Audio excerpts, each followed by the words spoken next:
all we need to do is do a little lift here, and we can have a spot where we can create horns that are jutting up.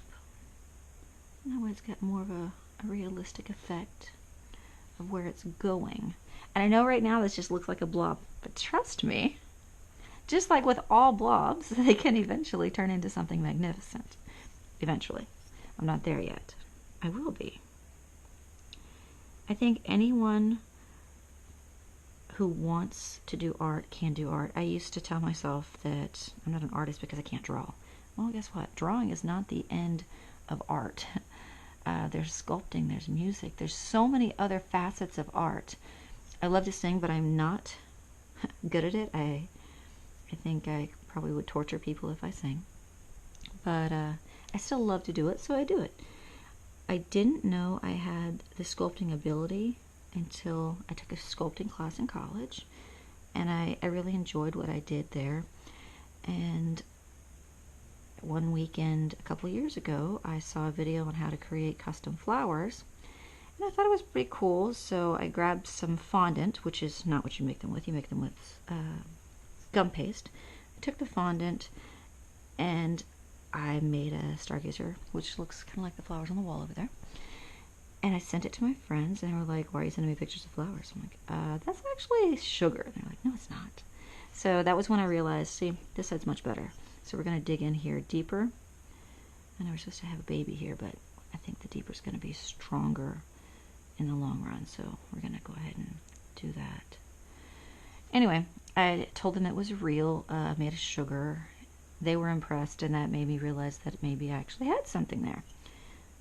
And I kept sculpting, and I would watch videos on things I liked, and the more I watched, the more I realized that I actually had a talent. So it was pretty cool. Okay, so what I want to do is build up this eyebrow, and I don't have a lot of material here to build it with, so I'm going to just add some. Water is like glue with clay and porcelain. You just create it, get it wet, add it on. My head is not being very stable for me right now. Add it on, and magic, you have an eyebrow. See? Quite easy. I still want that ridge in there, which we're going to clean up later. So let's make another eyebrow on the other side. It'll help define our eyes. I'm going to take this ridge off the back. I'm not liking it. I think he's a little young for that ridge coming up forward. Okay.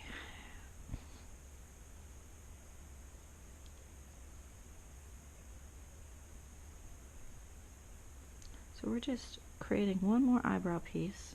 It's a little more than I wanted. I'm going to get it wet.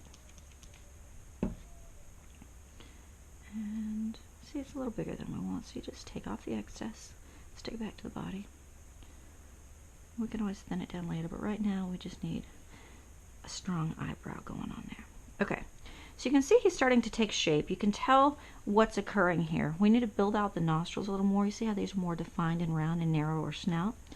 So that's what we're going to do. It's just something quick and easy we can do to get him looking a little more real. I can't help myself. I have to have these smaller details up front. Otherwise, I just see a mess, and that doesn't work for me. His nose is very narrow. So we're going to keep with that same theme and keep his nose pretty narrow.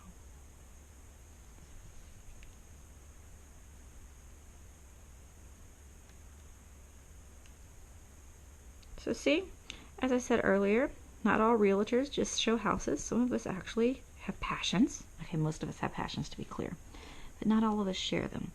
I know people get sick of seeing what house is for sale because they want to know that there's more to you than that. They want to connect with their realtor on a personal basis. So I'm hoping that some of you other artists out there, or people who at least enjoy the arts, can connect with me from this and get to know me based on what I like to do and how I go about doing it. My phone keeps blowing up, and I'm hoping it's not important because my hands are pretty dirty and I really don't want to jack with it right now. Okay. So we just keep cleaning and cleaning and scraping and cleaning, reapplying what we're scraping off to other areas because we don't want it to dry out. It's just a waste of the clay, and then you're going to have to rehydrate it in the future anyway. I think the bottom mouth, see if we look at the statue, the bottom lip is basically not there. So we're going to need to clean that off significantly from where it's currently at. So we're just going to keep scraping until we get that gone.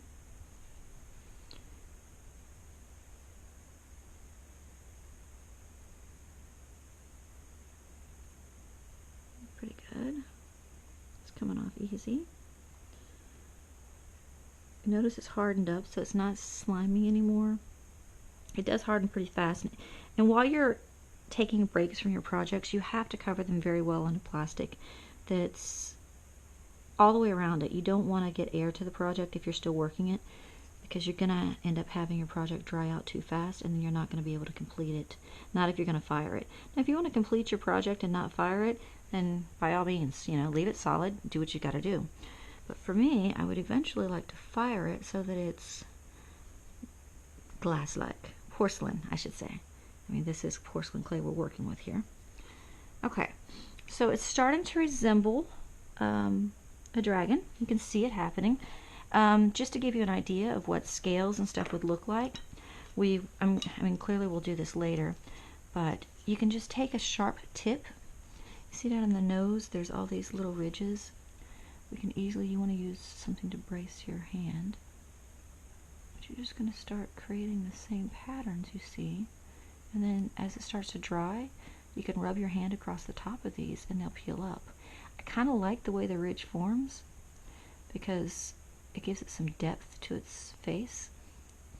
So I might leave them. I'll make that decision when it starts to dry. If they're too flaky, I'll probably take them off. But for now, I like that it gives him some character. And as a baby, I don't know how much character I want him to have.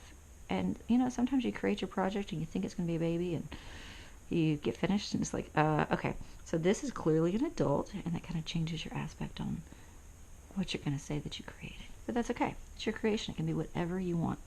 There's a lot of patterning in here. It might be easier if I have something to roll a pattern on. I don't, you know what? The edge of this might give me a pattern. Let's try. Oh, it does. That's a nice pattern. Okay. See, we got a nice pattern formed by that, so it gives us a scaly look. That's pretty cool.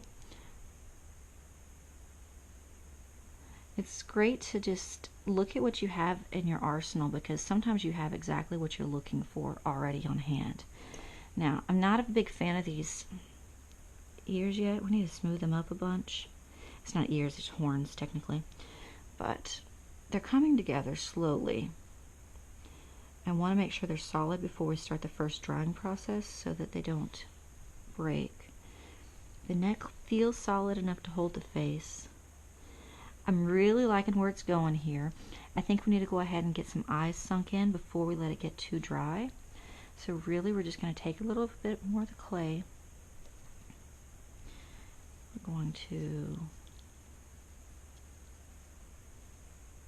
roll a little ball. I mean, it's pretty simple. Spray that eye and push it in there, and we see it's way too big, right? So we'll take it. I have a little knife here. One of these was a knife. It's okay, we'll use this. And we're just going to cut it in half because we can use half for each eye. I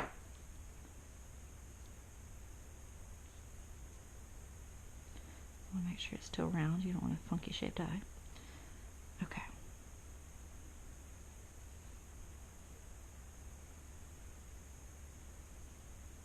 Now the reason we add the eye after is because when you just kind of carve out the eye, it's one-dimensional, and you really don't want a one-dimensional eye. You want an eye that stands out in a three-dimensional form so that it looks more realistic.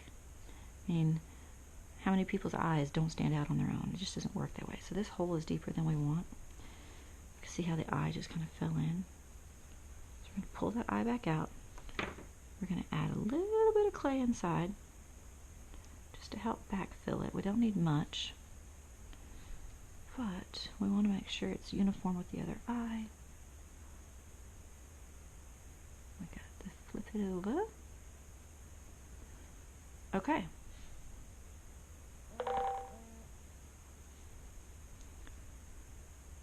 Let's get that pattern back over here. My phone is still blowing up. We're going to have to pause and see if it's a kid that needs me.